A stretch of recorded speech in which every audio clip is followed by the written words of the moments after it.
Ego. Salama. Oh yes. Yo. Ya. Shakarya wowe.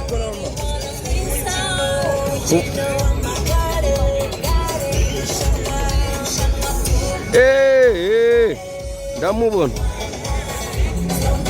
Ndaje mwibanga cyangwa muhamagara hamwe.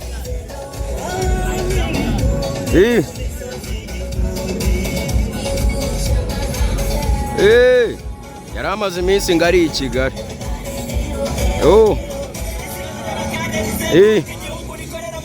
Now we have only 2 minutes left. Ladies and gentlemen.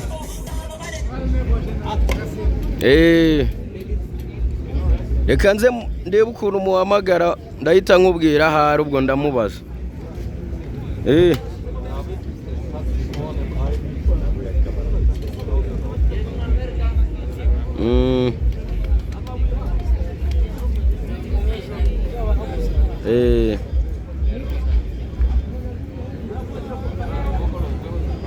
Narebe reka nze mbikurikirane kesho. Ndahita nkubwira kesho.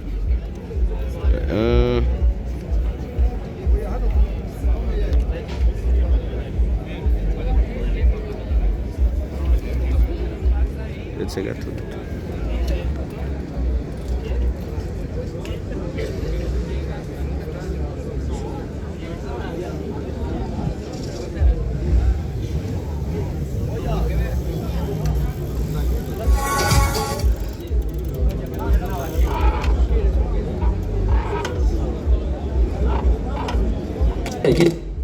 Wow.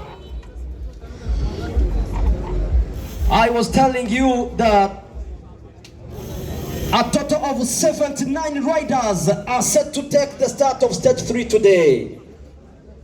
Un total de 79 coureurs sont au départ de cette troisième étape aujourd'hui.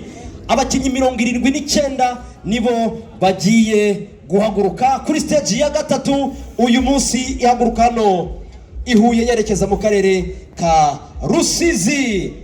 Ibirometero 145 na metero 300.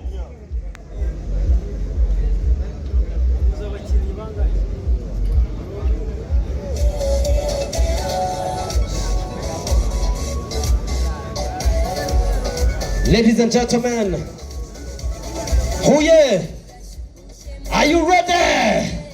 Muriteguye duhagurutse isiganwa. Muriteguye.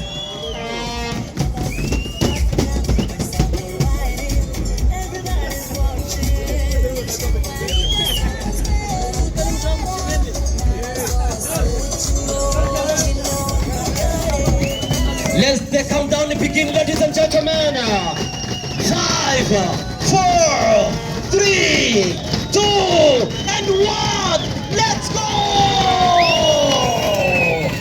Dushimira cyane Meya w'akarere ka Huye, dushimira cyane Gilbert Deje muri Minisiteri ya Siporo, turashimira cyane uhagarariye uruganda Ingufu Gin ndetse na Perezida wa Ferwafa bakaba duhagurukirije ku mugaragaro isiganwa kuri stage yaryo ya gatatu Tour du Rwanda 2026 intera y'ibirometero 145 na metero 300. Reka mbashimira cyane Huye, mbashimira ku rukundo, mbashimira ku buryo mwatwakiriye. Tuzasubire umwaka utaha muri Tour du Rwanda kuri stage ya 10 kuri edition ya 19 kubera yuko ndabizi ko Huye biba ari urucabana isiganwa ya Tour du Rwanda rishobora kuba ritanyuze muri Huye, sibyo? Mwakoze cyane Huye, thank you so much. See you.